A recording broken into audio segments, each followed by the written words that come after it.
Regional Coordinator for Sustainable Indiana, and I'd like to thank you for joining us for our webinar tonight, Smart Energy Options for Hoosiers. I'd like to introduce our host and moderator, John Gibson, and he will talk about who we have presenting for us tonight. Thank you, Kathy, and welcome to everybody that has tuned in for this webinar. I want to just acknowledge that today the whole nation has been celebrating the amazing legacy of the Reverend Dr. Martin Luther King, Jr. Martin Luther King has become truly a national hero who, by courage, came into a place of prominence in this nation and led a movement that was called civil rights. And his memory and his influence live on. We're still working, of course, on his dream. Tonight we have another major issue for our nation. It's about climate readiness. It's about transforming our energy paradigm to something that is greener and renewable and safer for generations to come. Sustainable Indiana 2016 has been tracking the green momentum in Indiana now for several years, and I'm happy to say that we do see progress. Maybe not as fast as we would like to see it, but we see progress. And we try to celebrate that as we go along, keeping track of what's happening, celebrating what good is happening, and then trying to build on that to create even more momentum.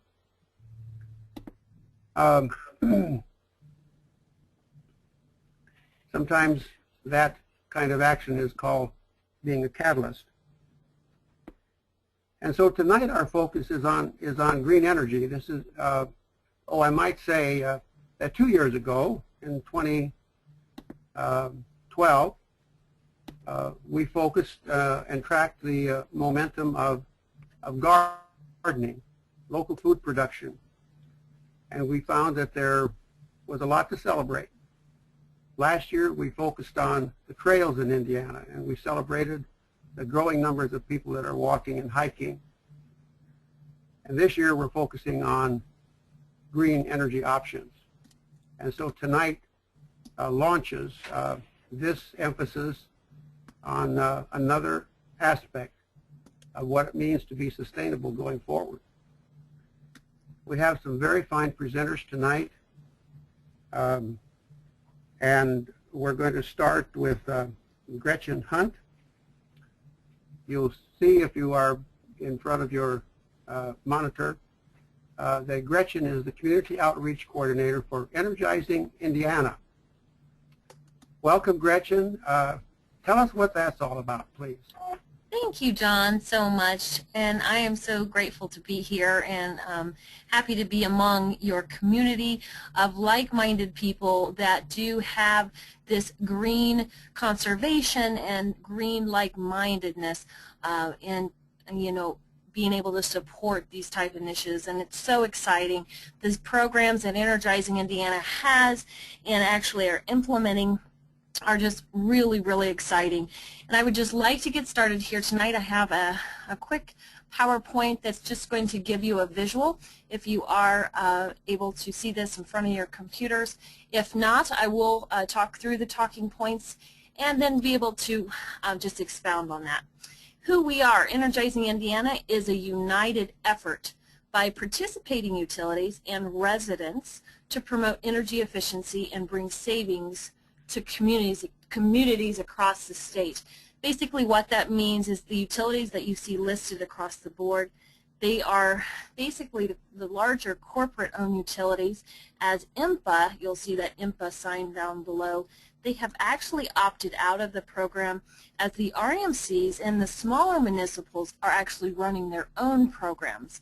But the larger utilities, IPL, Duke Energy, you're going to see INM, which is basically Indiana Michigan Power, NIPSCO, Vectren, and that is electric, not the gas portion of that. So that's Vectren, that's down in Evansville, or southern portion of the state. So those utilities have come together, and they have basically stated that we need to cut energy consumption 2% every year by 2019 across the board. And so they were the ones that came across. Now that was the IURC, or the Indiana Utility Regulatory Commission, that stated that, and they are the ones that put this in place. Also the OUCC oversees this, as well as the DSMCC and the Citizens Action Coalition. Energizing Indiana programs are funded by utility rates, and there are no separate fees to participate. And what that means is that the electric rates that you pay on your energy bill, these initiatives actually are figured into those rates, and so that the electric companies can run these type of initiatives in giving back to their consumers and helping educate them and helping them to reduce and to meet that. So if we could go to the next slide. Energizing Indiana, by the time this initiative is complete, we will have saved enough energy to power more than 100,000 homes for a year. And that is how large this initiative is. And when people actually understand the scope of that, the magnitude of that, it's pretty amazing what we're doing here. So next. Residential home energy assessments is one of the things that we offer. We have an energy advisor that performs the assessment for the home's energy use, and they will directly install energy saving measures. And basically it's a kit. You're going to receive 14 to 20 of those energy efficient CFL light bulbs.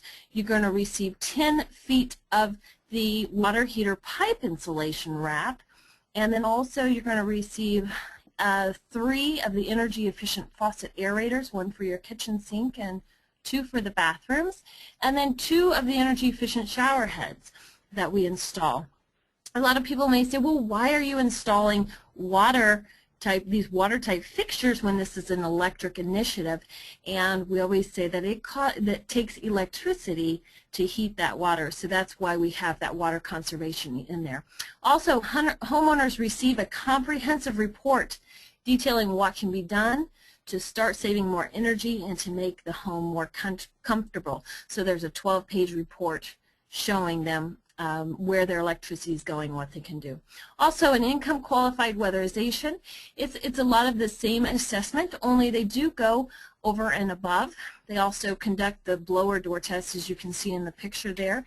They will blow insulation, or we have a contractor that will blow insulation into the attics that do not meet that R value of insulation, and then they do install that kit, and the homeowners also, or tenants, either or, will receive that report again telling them what they need to do to save on their energy bill. So next. Also, we have school programs in-house, and these are specifically tailored to specific schools.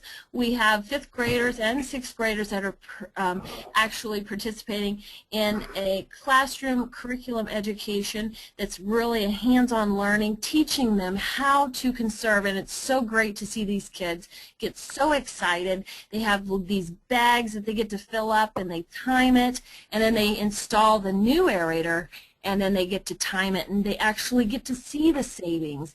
And the reports back for those are just priceless. I love hearing that our kids are learning about this. School building audits and direct install. We do perform school building audits, and again, those are selected by the utility companies and how those are actually performed. An energy advisor will walk through that building, and basically they're assessing, again, of how they do on the homes. They're going to be looking at what type of fixtures are installed, and also looking at their equipment they have, and then also offering suggestions. They do also install energy efficient products including vending machine controllers, CFL lamps, occupancy sensors and power strips are a big thing, and then the lighting occupancy sensors and LED exit lights. So those are for our schools. Next slide. Also, we have a commercial and industrial program, and this is a program where we have our rebates, our prescriptive rebates that we offer. The program is specifically designed to help facility managers and business owners achieve cost-effective savings for making energy efficient upgrades. We offer it for lighting, the HVAC, and also the VFDs, or the variable frequency drives there. Also, we have a rebate program for the Energy Star commercial products, and that's your kitchen equipment, fryers, steam tables, and that sort of thing. So that has been a fantastic program. Also, I'll make one note and mention, we actually offer also for the nonprofits, if the nonprofits would like to help the commercial and industrial individuals that they know and are contributing to them, if they are making those individuals aware of this program, we have a cover sheet that the individual, the commercial individual or the industrial individual, can fax in or send in with their rebate, and we will give the nonprofit an additional 5% to every rebate that comes through. So that's kind of a nice little sideline. It's not in the slides, so I just want to mention it quick. All right, next slide. We have residential lighting, and these are this is our POP program, or POP, or point of purchase. It's basically where Energizing Indiana, we have negotiated special pricing from lighting manufacturers. You're going to see these in your large box stores, whether it be Lowe's, even Walmart. We even have them in Goodwill, Ace Hardware, Home Depot. So a lot of your lighting stores you're going to be able to see. And watch for the tag. It's going to say Energizing Indiana, and they do go quick. They sell out quick. But look for that tag on there, and look for the Energy Smart or Energy Star, and you'll be able to pick some of those things up really inexpensively with the rebates that are already built into those. All right, next slide. So here's some quick facts. We will distribute over 4 million CFL, or compact fluorescent light bulbs, through local retail locations. We also perform over 146,000 home energy assessments. We also perform energy efficiency improvements for more than 29,000 income qualified residents, and we now employ more than 200 people for new positions to serve Indiana customers, as well as provide opportunities for multiple small businesses. So since the beginning of this initiative, which started January 2nd of 2012, we have just continued to improve and continue to grow to where we're really starting to see things just come and to be able to reach our goals, I should say, at a much quicker rate. So we are excited to see where this all is going. Next slide. Sorry, there's a little delay. That's okay. That may be the last slide. I think that might be our last slide. It's not. I believe it is. Okay. So one program I was expecting to see in here and I do not see, I wanted to say, we also have a program for our nonprofits, and it's what we call our community outreach program. This community outreach program actually offers the nonprofits to partner with us, and again, there's no obligation, there's no cost or fee to participate, and basically we offer, Energizing Indiana offers $25 to that nonprofit for every individual that signs up and has the home energy assessment done through them. So it has really been exciting, because what we have seen is that not only are the nonprofits able to reach out to their members, to their volunteers, and offer help to them as far as savings through education, through products, but also the individual feels that they have this home assessment, they're able to reduce their electric bill and support their nonprofit there as well. So nonprofits are able to make up to $25,000 per program year, and that is unrestricted funds, meaning you can apply that wherever you need to within your organization.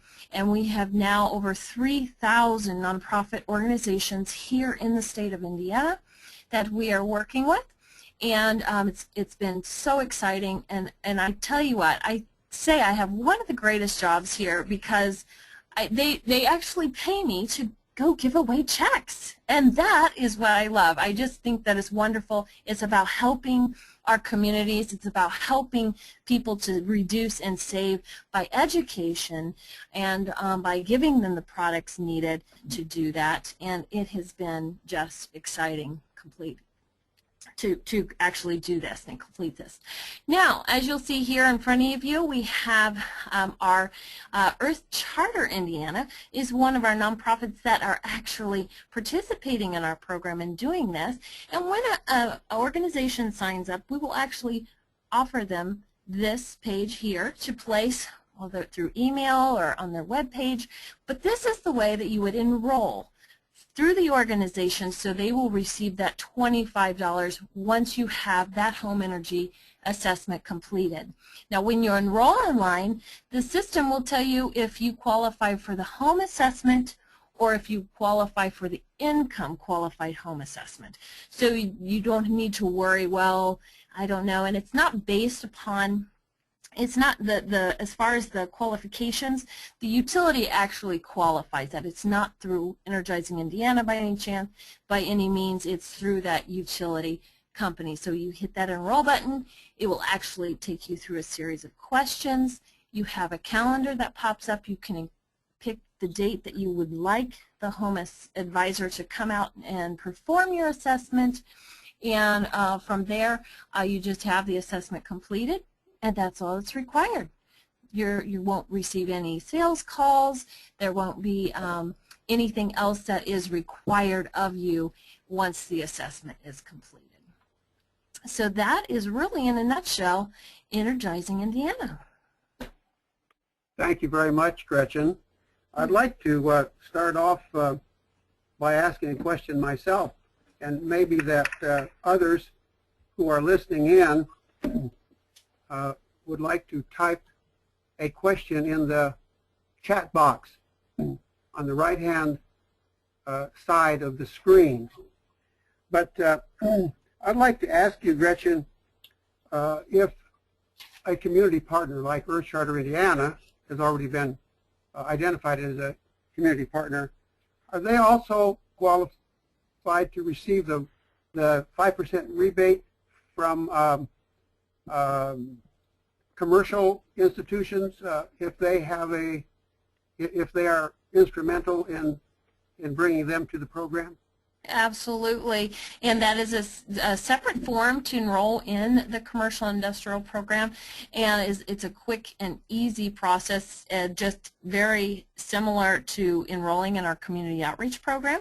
And then once the form has been received, we will then email you the cover sheet that you will distribute to the commercial and industrial individuals that you would know that they can include with their rebate forms when they send those in. Okay, that's helpful. I wasn't sure if we had to fill out a separate cover sheet, and now that's clarified. Yes.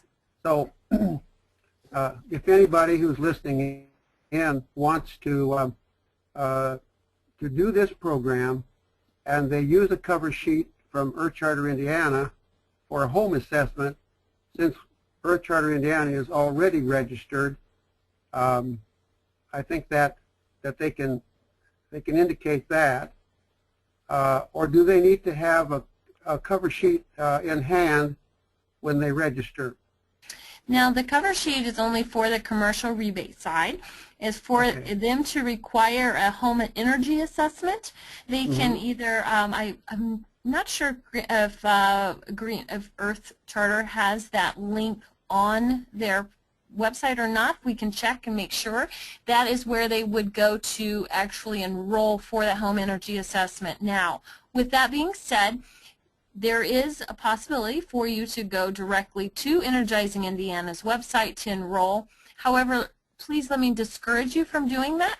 And the reason is that when you go directly to the website to enroll for that home assessment, then your nonprofit is not going to receive that credit. So I just wanted to clarify that. And so with the link is typically going to be either emailed to the individual or it's going to be included on the organization's website. Okay, got it. Thank you. That's very helpful. You're welcome. Are there other questions that anybody has? Yes, we do have a question, John. We have a question from Dusty, and Dusty is asking, is there a cost associated with the home energy assessment? If so, how much? There is actually no additional cost. I like to say if you pay your electric bill, you've already paid for this program. So that is the great news. Now, we do have some home eligibility requirements. Number one, the home must be 4 years old or older. So if you have a newer home, then most likely those new energy measures are already implemented into your home, so you won't need that home energy assessment. However, 4 years or older, you do qualify. Second off, the homes need to, they can be anything but the multi-complex unit like apartments. I like to tell people if you share a floor and a ceiling, you don't qualify for this home assessment. Check with your utilities. A lot of times utilities have apartment programs, but that's not something that Energizing Indiana does. We are for homes, mobile homes. We can do townhomes, garden apartments. If we can assess from the ground level all the way through to the roof, then we are good to go. So just keep that in mind. And also, last but not least, the individuals cannot have a utility-sponsored assessment within the last 3 years. So those are the qualification measures. Okay. Let me just reiterate that there are two sides to green energy. One is saving energy. That's called conservation. One is generating green renewable energy. And our next presenter, Keni Washington, is going to share with us some ideas for how to generate electricity, mostly through solar technologies. Keni is the managing director of a company called Earth Solar Technologies. He's a longtime friend of many of us who have been working in social and environmental justice for years.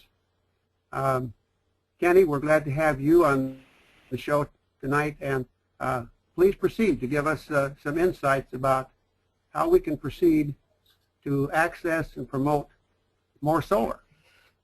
Thank you, John. I'm delighted to be here. I'm honored. Thank you, Kathy.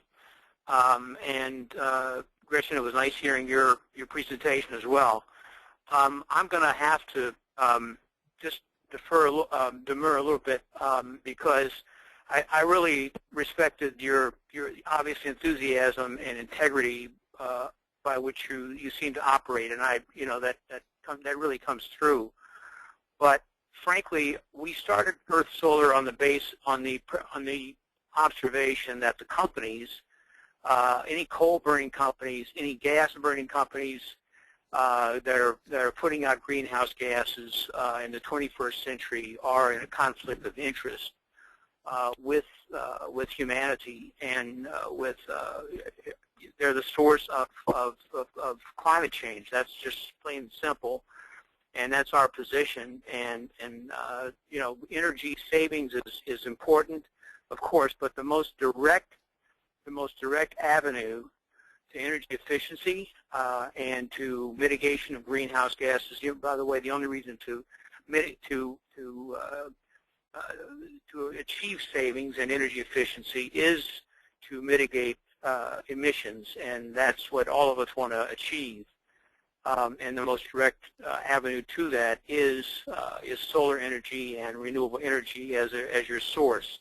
And I noticed that the utilities that are listed do not, provide any sort of incentive for consumers to utilize solar energy, and I do not believe that that is an accident.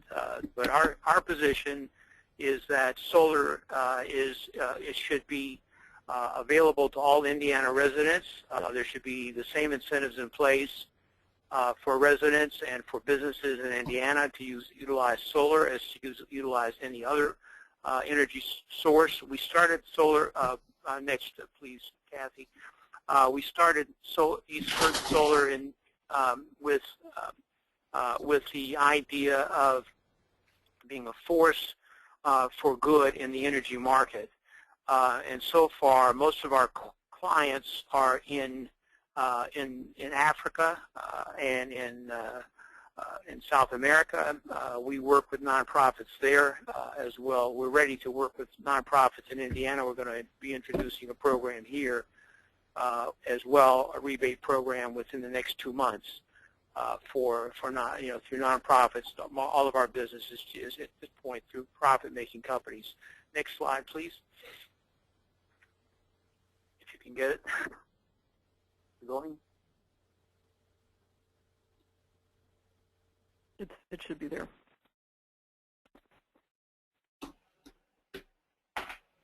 Anyway, the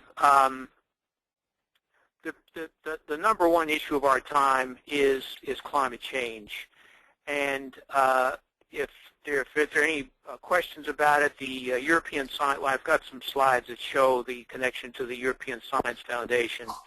The Epicor Ice Project has drilled ice cores and done cooperating scientific analysis going back 890,000 years. So scientists today have climate samples for literally 890,000 years of climates. And so any arguments that scientists are unsure about it or don't really know are just bogus arguments. This is all very clear now to climate Scientology, climate scientists. So we're, we founded the company with the idea that environmental justice is an important issue for a business to take on, and we felt as though, given the experience of our people, we're environmentalists, but we're also electrical engineers. One of the top people in our company is the former dean of the School of Engineering and Technology at Purdue here in Indianapolis, IUPUI. Dr. Onair Yurtseven is my fellow managing director for technology resources. He coordinates our international programs with the United Nations and other organizations of that, within that space. I'm sorry, I'm not sure what's coming up in terms of the slides that you might be seeing as you're hearing this. Here's a list of some of our top people. You can go to the next slide if you would, Kathy. We've been fortunate in the years in which we've been operating.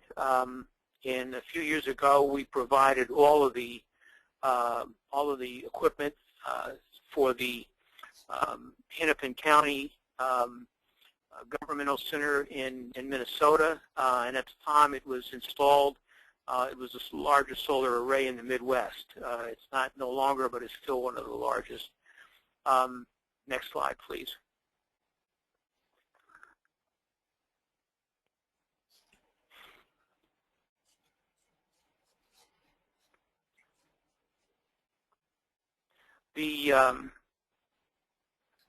One of the questions, of course, that people ask when we discuss solar energy in Indiana is it feasible? Is it really? Do we have enough sun?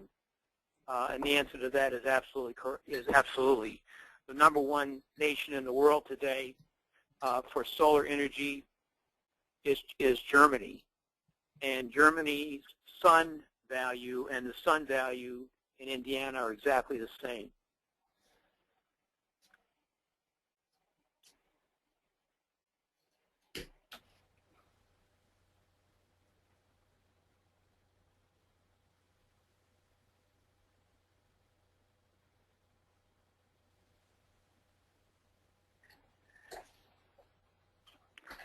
Keni, would you like me to advance?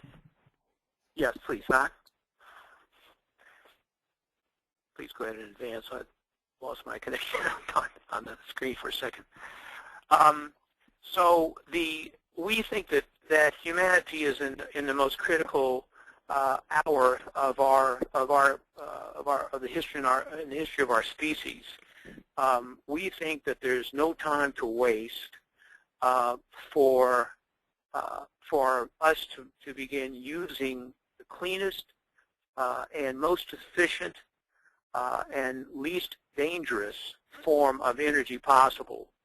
The problem that we see today as a solar energy company is that the renewable energy companies, in particular solar, we have built into the product itself, that is the mitigation against the crashes, against the spills, against the explosions that you typically see from the fossil fuel business. That is, 2 weeks ago or a week and a half or so ago in West Virginia, we saw 9 counties effectively with their water effectively destroyed.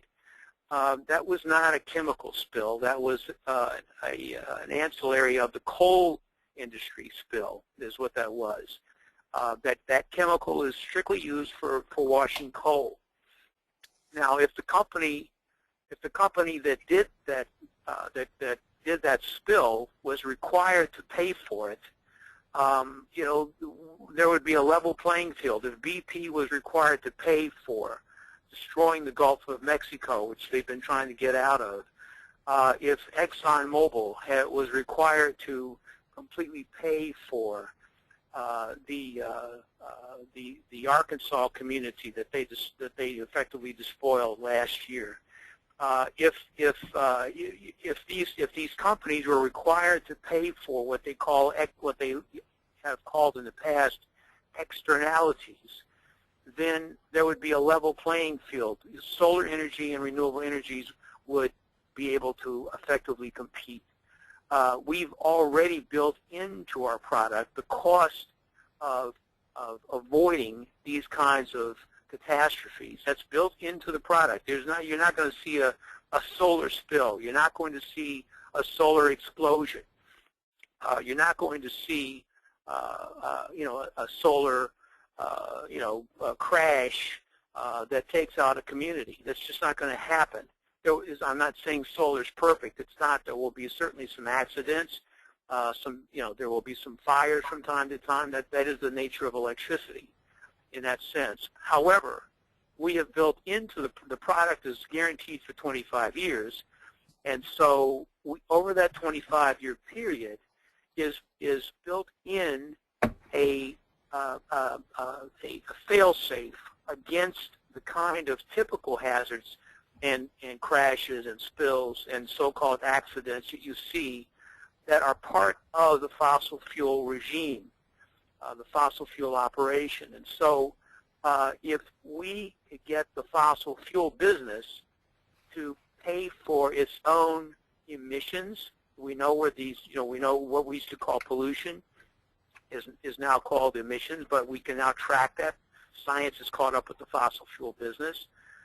If we can look here in Indiana, in Indianapolis, down on Harding Street, and we can see emissions coming out of the stacks for IPL. We know exactly how much mercury is coming out, how much carbon is coming out, and other greenhouse gases. We can track those, but they don't want to pay for them. The fossil fuel business goes out of its way to avoid paying, and so therefore the rest of us absorb those costs in healthcare, in the loss of productive land, in the loss of clean water. Again, going back to West Virginia, that water, who knows when that water will be usable again, if ever.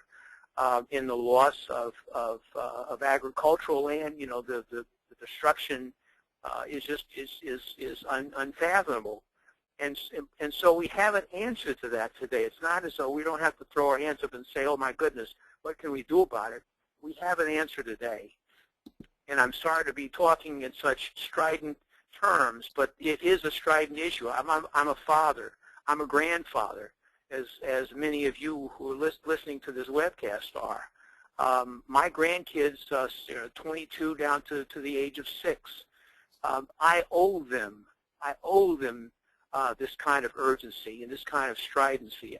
Well, I think we all owe ourselves and our children this kind of urgency and imperative to do something about this issue, because it's not getting any better. Efficiency is one thing. It's good. It's a positive thing. It's a virtue, but it's not enough.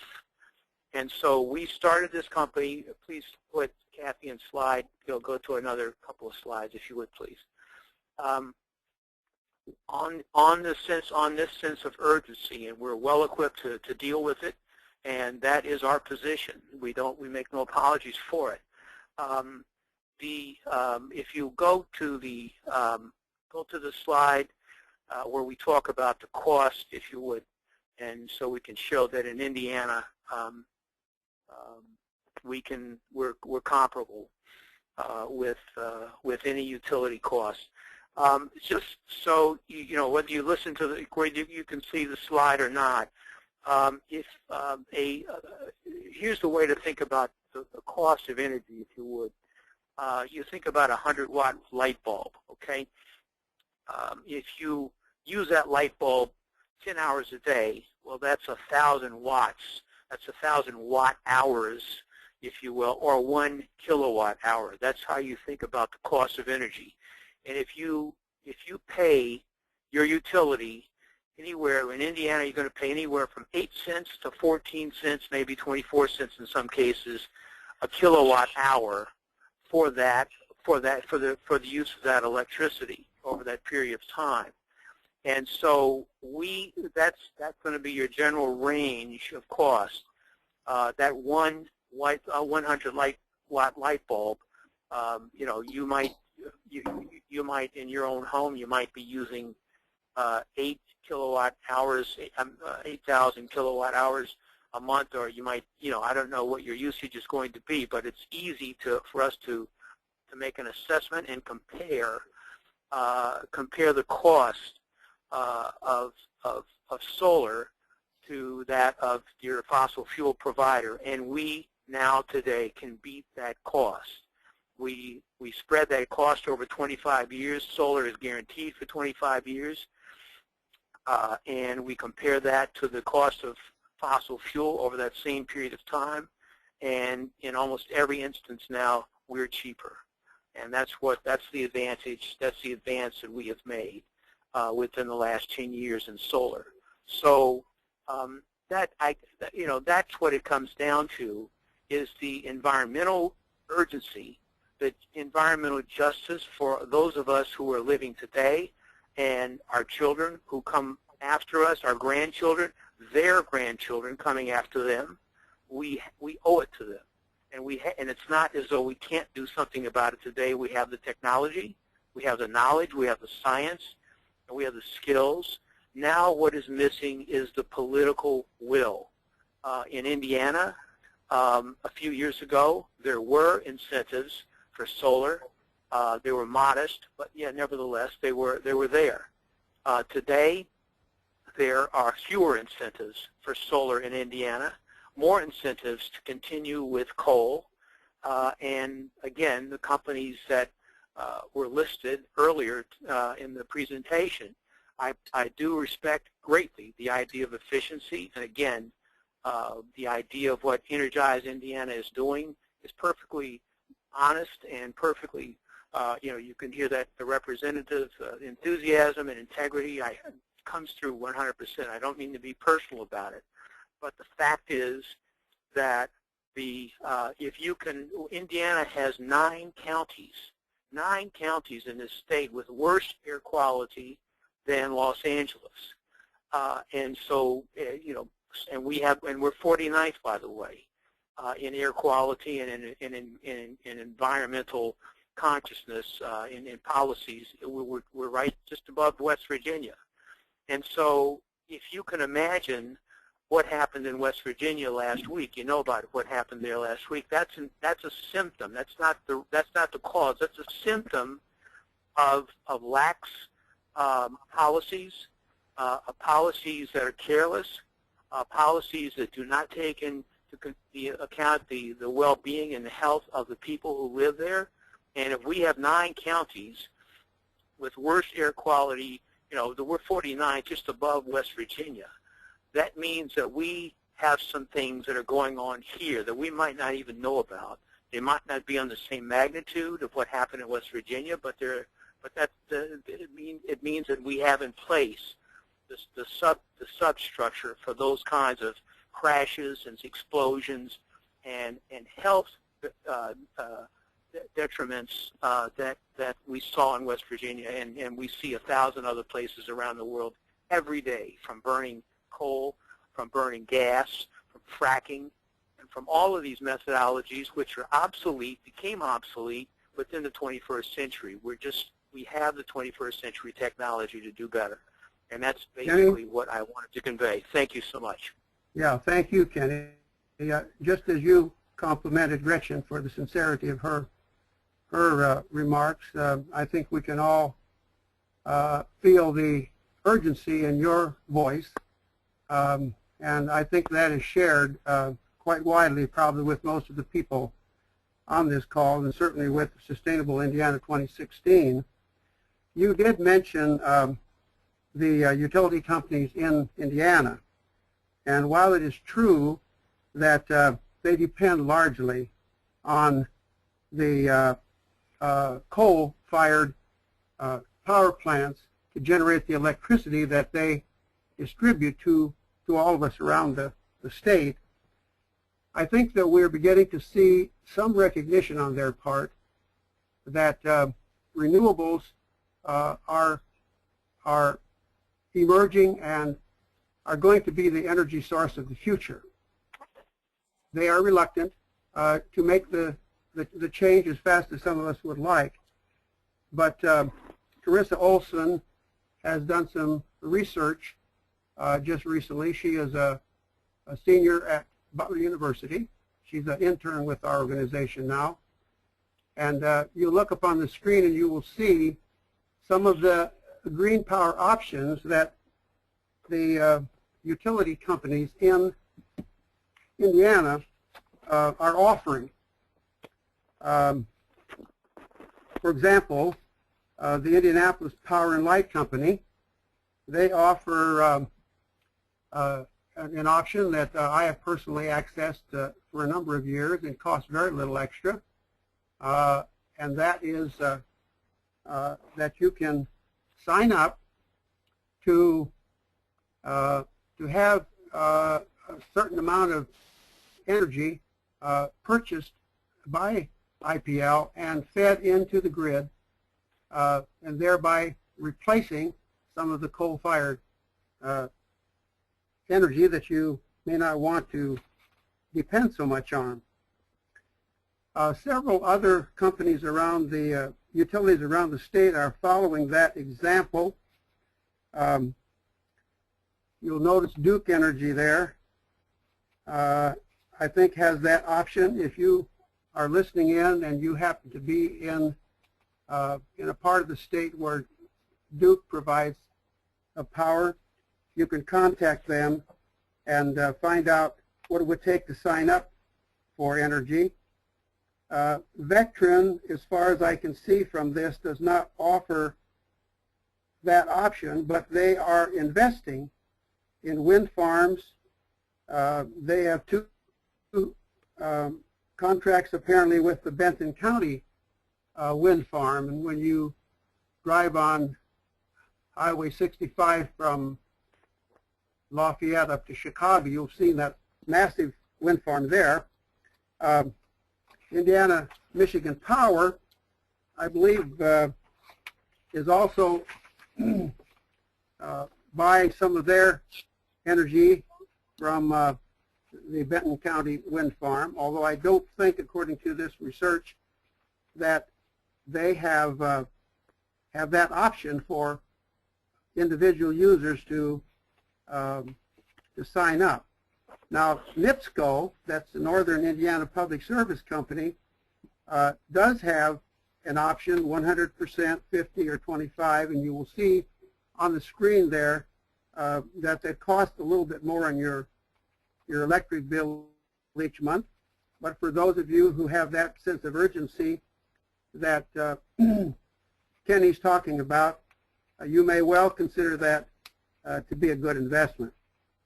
The rural electric cooperatives are also working in this direction. I'm not sure from this research that they necessarily offer the green power option that you can sign up for, but it looks like they are definitely trying to purchase power from wind farms, especially those near Bloomington.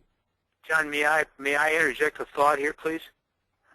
Yes, quickly, because our time is getting kind of short, Kenny.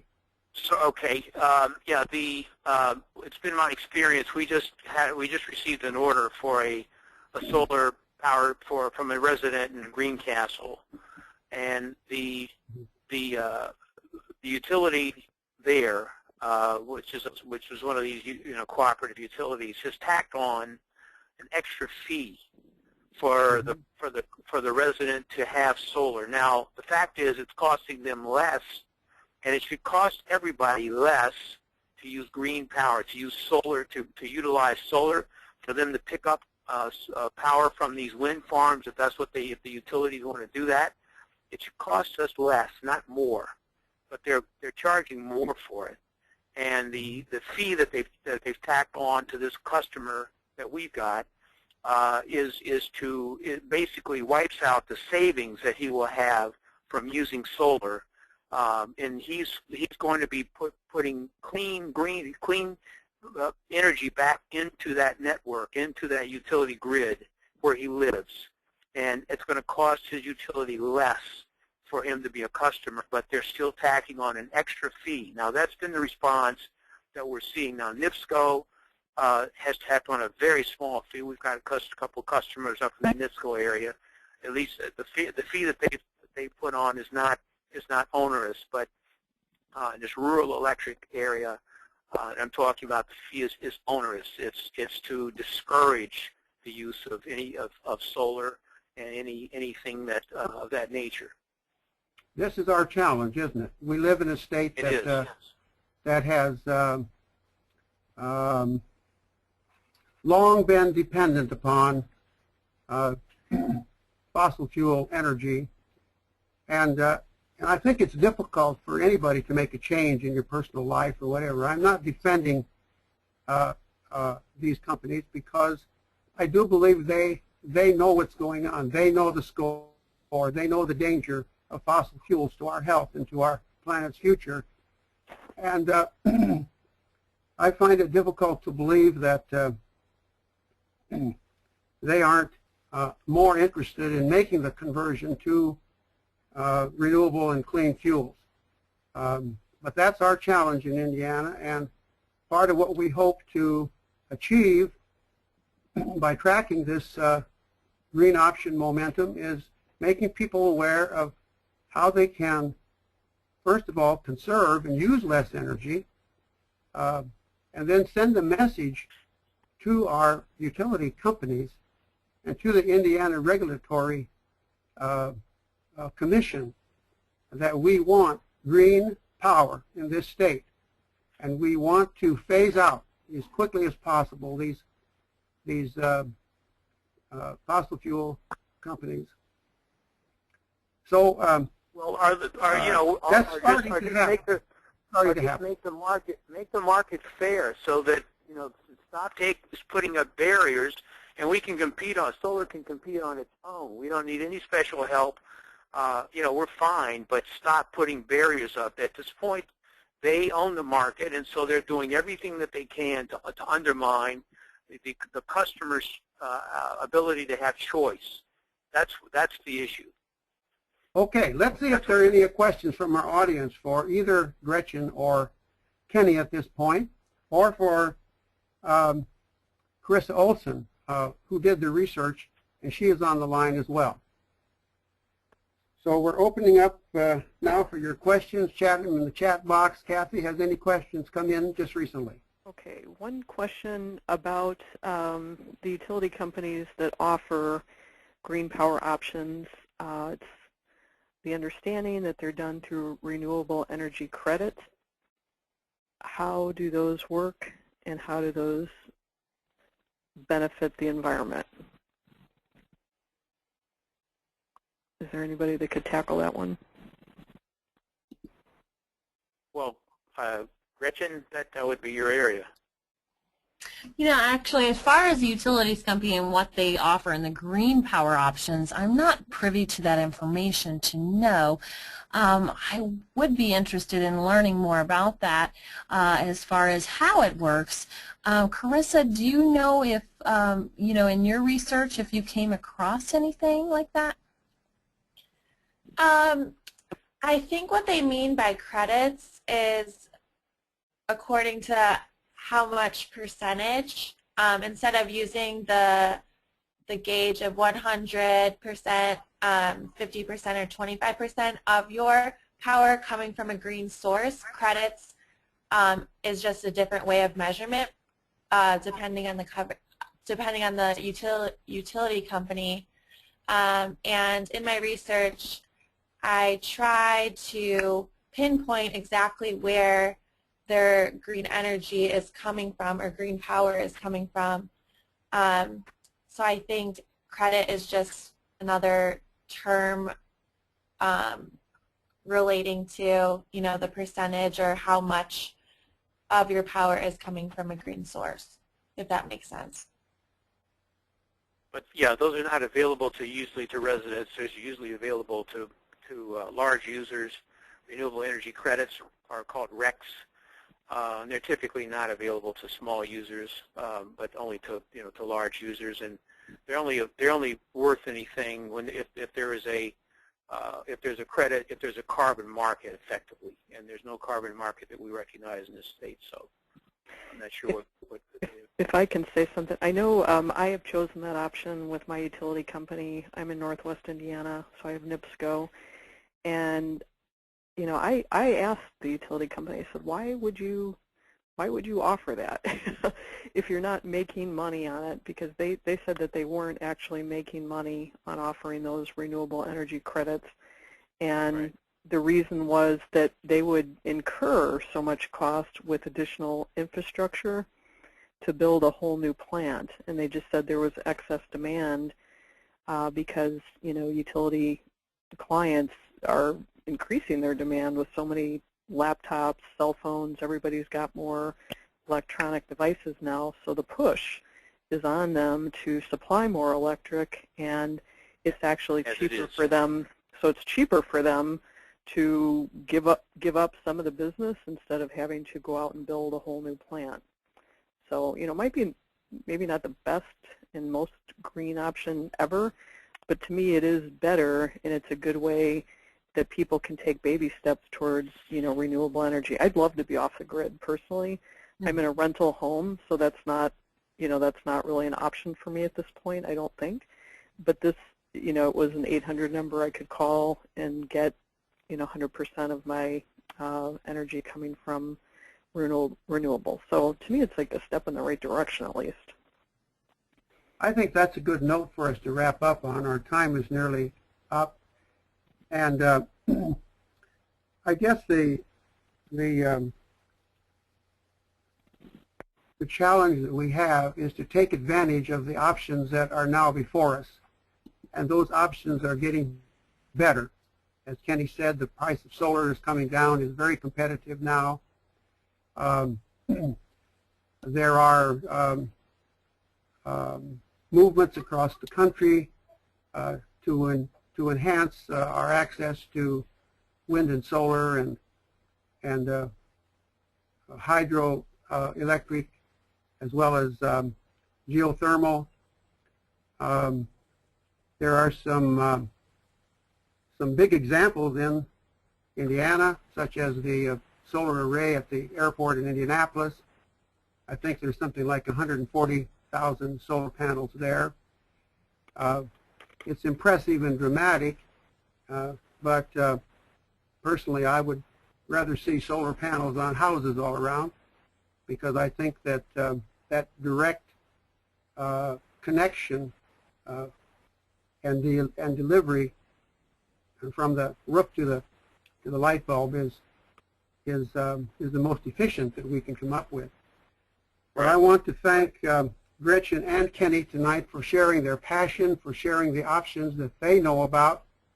I think that motivates all of us to take a second look, to look further than we have so far. Many of us have already done some things, but we can do more. And let's all commit ourselves to that for the sake of our planet and our children's future. And Kathy, would you like to just sign off with a suggestion of how people will be able to access this Sure. webinar? Absolutely. If you've joined us live, you will receive an email with a link to this recording. And for anybody else who's listening to it non-live, well, I guess you'll already be on the recording actually. So anyhow, you'll get the email. An alternate way to get there would be to go to our YouTube station, which is youtube.com/SI2016. And I would suggest you take that option, because you can also review some archived webinars that we've done in past months, and there's a lot of good material there. We also have an active presence on Facebook and Twitter. So if you're on Facebook or Twitter, please give us a follow. We are at Sustainable Indiana 2016, and on Twitter, we are SI2016. Thanks so much for joining us. Thank you for having me. Good night, everybody. Good night. Thank you all. Thank you. Thank you so much.